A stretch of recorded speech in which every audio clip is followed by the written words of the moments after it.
იმდენად ძლიერი პროდუქტია და იმდენად ეფექტურია ყველასთვის, რომ აი სულ სხვა და აი რა ვიცი, რა ტიპის მომხმარებელი აღარ არის, რა ტიპის სპორტსმენები, აბიტურიენტები, ასაკიანი ხალხი, შუახნის ხალხი, ახალგაზრდები. ოთი დოზირება განსხვავებულია რა თქმა უნდა. ბავშვები. ზოგიერთები თოთოებსაც აძლევენ, მაგრამ ეს მათი პასუხისმგებლობის ქვეშ. რა თქმა უნდა, ჩვენ ამის რეკომენდაციას ვერ გავცემთ. ამის ერთადერთი უკუჩვენება არის, რომ არ უნდა იყოს ეს მომხმარებელი ალერგიული ეფექტურობის პროდუქტებზე. სხვა უკუჩვენება ფაქტიურად არ აქვს.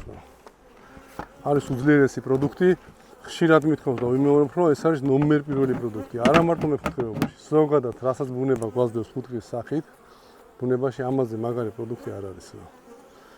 ერთადერთი პროდუქტია, რომელიცაც აქვს გამაახალგაზრდავებელი ეფექტი. წარმოიდგინეთ, ფაქტობრივად ანელებს სიბერეს. ახლა უკვდავების წამალი არ არის, მაგრამ ანელებს სიბერეს, იმუნურ სისტემას აძლიერებს და ვინც მისი მუდმივი მომხმარებელია, ფაქტობრივად მან არ იცის რა არის ავადმყოფობა.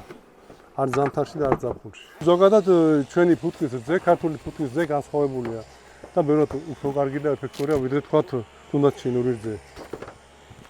სოფლიოში ძირითადად მოიხმარენ ყველაზე დიდი მომხმარებელი არის იაპონია ამის. აი იაპონელები ჭკვიანი ხალხია და იციან ამის სიფას იქ.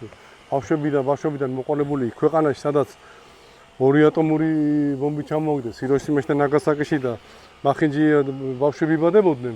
ხო დღეს ცნობილია როგორც ასაკობრივად ყველაზე დიდ ხანს ოცხრობენ იაპონელები. საშუალო ასაკი არის ყველაზე მაღალი იაპონიაში. იმიტომ რომ მათ ათეული წლებია აქტიურად მოიხმარენ რძეს. გარდა იმისა, რასაც თვითონ აწარმოებენ, დიდი რაოდენობით შეხვდით ჩინეთიდან რძე. და იმას მოიხმარენ.